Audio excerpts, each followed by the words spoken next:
सम्मानित मंच, इस इवेंट में भाग लेने वाले सभी बच्चे और सभी दूसरे स्कूलों से और इस स्कूल से बच्चों को प्रोत्साहित करने वाले गुरुजन और पधारे से अन्य महानुभाव। प्रथमतया मैं महाविद्यालय संचालक को इस चीज़ के लिए धन्यवाद दूंगा कि इन्होंने मुझे इस लायक समझा कि मैं आप लोगों के बीच में यहाँ आऊँ और आप लोगों का ये जो इतना अच्छा इवेंट है उसको मैं देख पाऊँ और इसमें मैं आप लोगों को कुछ बता सकूँ।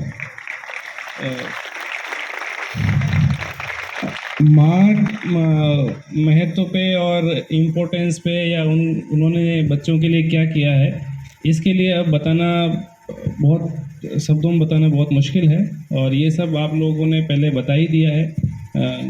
गुरुजी ने खुद बताया। मैं आपको जैसे मैंने इनको कहा था कि भाई अगर आपके ये कॉम्पिटिशन्स है तो पोइट्री वाला कॉम्पिटिशन जो है वो मैं खुद अटेंड करना चाहूँगा। बच्चों, आपने बहुत अच्छी अच्छी कविताएं पढ़ी, इसके लिए आप सबको मुबारकबाद।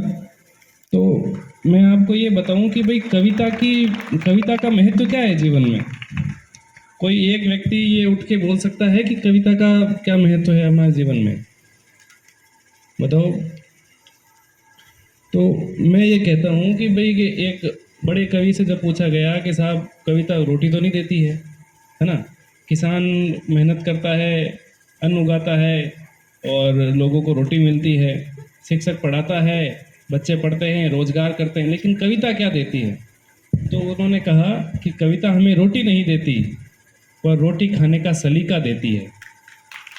जीवन जीना किस तरीके से है वो मूल्य देती है कविता। एक बहुत बड़े विद्वान है, उनकी एक लाइन है, always be a poet even in prose. आप लोग जो बड़े बच्चे हैं वो समझते होंगे कि पोइट्री क्या है, प्रोज क्या है। तो उन्होंने कहा है कि गद्य में भी आप अगर ऐसी हिम्मत है तो आप पद्य वाला रूप धारण करें, क्योंकि कविता आपको लंबे समय तक याद रहती है। मैं बड़ी बड़ी बातें बोल के चला जाऊंगा, लेकिन अगर एक शेर बोलूंगा तो वो आपको याद रहेगा, है ना। चाहिए खुद पे यकीन है कामिल, हौसला किसका बढ़ाता है कोई। तो हो सकता है कि मैं और 10 मिनट बोल दूं, बड़ी बड़ी बातें कर दूं, लेकिन आपको ये शेर याद रहेगा कि हाँ यार, हौसले पे सर ने बोला था कि भाई मोटिवेट खुद को रहना पड़ता है, खुद को मोटिवेट करना पड़ता है। ये चीज़ है। Poetry is spontaneous overflow of emotion.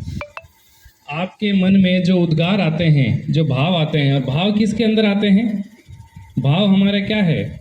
Maithili Sharan Gupt ने कहा था या महादेव वर्मा ने कहा था, मुझे याद नहीं, वो क्या है ना, जिसमें स्वदेश का प्यार नहीं, बहती रसदार नहीं, वो कुछ ऐसी कविता है। तो भाव हमारे क्या है? जीवित रहने की निशानी है ना। किसी के अगर पैर में कांटा चुभा है तो दर्द तो उसको होगा, लेकिन अगर हम इंसान हैं तो हमें भी उस चीज़ को महसूस होता है। तो ये महसूस करने की ताकत आपको कौन देता है? कविता देती है। एक मूवी थी मनोज वाजपेयी की, अलीगढ़, उसमें वो खुद एक बड़े कवि होते हैं।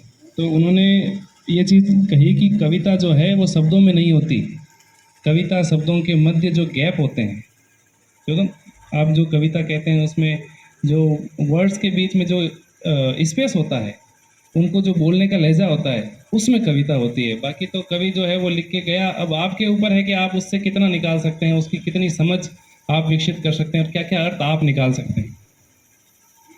शाही लुधियानवी का एक शेर मैं आप लोगों को मोटिवेट करने के लिए कहूँगा।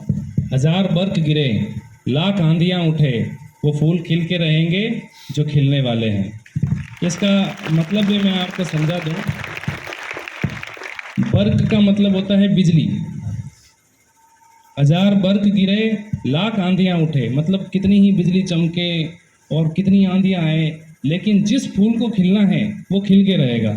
तो आप ये ना समझे कि भाई कि मेरे को जो है ज़्यादा समय कम मिल रहा है, घर पे थोड़ा काम करना पड़ रहा है, पिताजी की आर्थिक स्थिति ठीक नहीं है, मेरा कोई ऐसी चीज़ हो गई थी कि मैं अवकाश पे रहना पड़ा, मुझे स्कूल कम आना पड़ा, कॉलेज कम जाना पड़ा, तो क्या मैं पीछे रह जाऊंगी? नहीं, आपको वो फूल खिल के रहेगा जो जिसको खिलना है।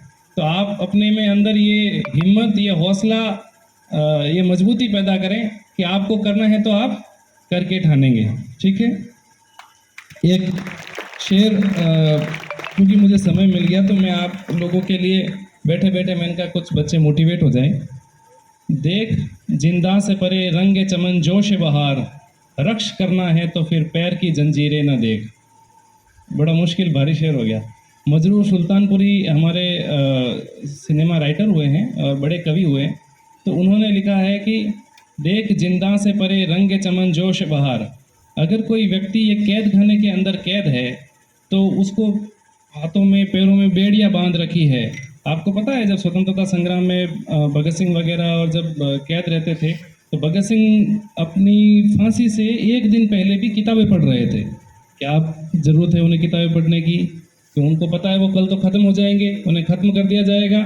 लेकिन हमें वो जीवन जीना चाहिए जिसके हम अधिकारी हैं, जो हमें उस लेवल तक खुद को पहुंचाना चाहिए जहां तक हम पहुंच सकते हैं। अपनी क्षमताओं से कम या अपनी क्षमताओं से छोटा जीवन जब आप जिएंगे तो आपको बुरा लगेगा कल को कि आप ये कर सकते थे और आपने थोड़ी सी हिम्मत नहीं की, इसलिए नहीं किया।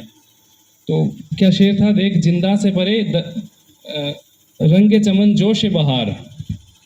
आप जो जिस कैद खाने के अंदर हैं, जिसमें चार दीवारी के अंदर आपको बांध रखा है, उसके भी अगर ऊपर से सिर्फ हवा की अगर रोशनदानी है, उसमें से आपको बाहर दिख रहा है, तो उसके बाहर देखो, क्या देखो, रंगे चमन जोश बहार। जो फूल का रंग है उसे देखो, जो बहार जो आ रही है उसे देखो। देख जिंदा से परे रंगे चमन जोश बहार, रक्स करना है तो फिर पैर की जंजीरें न देख। अगर आपको नाचना है तो आप थिरको, नाचो। ऐसे मत सोचो कि मेरे पैरों में जंजीरें बांधी हुई है। ये चीज़ है, ये मोटिवेशन के लिए है। आपको आगे बढ़ना है तो आपकी जो विपरीत परिस्थितियां हैं उनसे बाहर निकलना पड़ेगा। अभी फुटबॉल वर्ल्ड कप हुआ, तो फुटबॉल वर्ल्ड कप हुआ तो उसमें आपने देखा होगा कि मान लो अर्जेंटीना जीती, ब्राज़ील ने अच्छा किया या उसने अच्छा किया। तो जो आप अगर वास्तव में आप उनकी हिस्ट्री जानेंगे ना प्लेयर्स की, तो वो कोई स्लम्स से निकल के आए हैं। किसी के पिताजी जो हैं वो बिल्कुल ही मतलब दरिद्र हैं, गरीब हैं और बड़ा मुश्किल से उनको पाला पोसा है, लेकिन उन्होंने मेहनत की है तो वो मेहनत से वहाँ तक पहुँचे हैं। एमी मार्टिनेज जो थे, आपके जो अर्जेंटीना के गोलकीपर, वो अपने देश से उनको 10 से 12 साल की उम्र में बाहर आना पड़ा, लंदन जाना पड़ा। तो लेकिन उन्होंने हिम्मत की, 20-22 साल मेहनत की, तो आज बताओ वर्ल्ड कप जीते हैं। ये है। माँ के ऊपर एक शेर मैं कहूँ कि जो मुनव्वर राणा का शेर है, मैंने कल सब चाहतों की किताबें फाड़ दी, मैंने कल सब चाहतों की किताबें फाड़ दी, सिर्फ एक कागज़ पे लिखा लफ्ज़ माँ रहने दिया। तो अगर चाहत को, प्रेम को, किसी की केयर को, देखभाल को अगर एक शब्द में पिरोया जा सकता है तो वो माँ है। और अंत में चूँकि ये पोइट्री का सेशन था तो मैं, क्योंकि मैं भी काफ़ी कुछ ऐसे लिखता रहता हूँ, हालांकि समय नहीं मिलता, अब थोड़ा कम ही हो गया है, बट फिर भी जो काफ़ी समय पहले, करीब 3-4 साल पहले, मैंने जब मेरी नानी का देहांत हुआ था तब मैंने एक पोइट्री लिखी थी। आप पढ़िए, आप सुनिए, मैं पढ़ता हूँ। कविता का शीर्षक है अमरता। गिरने दो मुझे आज कि मैं मिट्टी से जा मिलूं, कहाँ से आया था, कहाँ आ गया हूँ, कहाँ जाऊँगा यह पता कर लूँ। यहीं से आरंभ था, हाँ यहीं पर अंत होगा, उम्र भर फिर क्यों हवाओं में उड़ता फिरा मैं। हाथ में मिट्टी लिए आज अपनी गलतियों का जब कर रहा हिसाब में, कानों में गूंज रही एक कवि की पंक्तियाँ, आँखों में हो स्वर्ग लेकिन पाँव पृथ्वी पर टिके हो। मिट्टी से बात करते आज याद नानी आ रही, जो बताया करती थी मुझे कि बचपन में मैं बहुत मिट्टी खाता था। नानी चली गई पर मिट्टी रह गई, मैं भी चला जाऊंगा एक रोज़, मिट्टी रहेगी मगर अपनी सौंधी खुशबू लिए। तुम्हें भी होना है अमर, तो पौधे सींचते चलो, खुशबू बिखेरते चलो।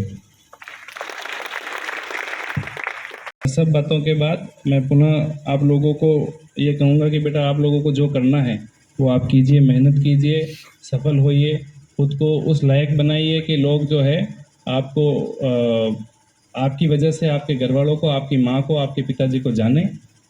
सही रास्ते चलिए, हम गलत रास्ता हमें अख्तियार नहीं करना है। सभी सम्मानित गुरुजनों को इस चीज़ के लिए बधाई, खूबसूरत आयोजन के लिए बधाई। Thank you.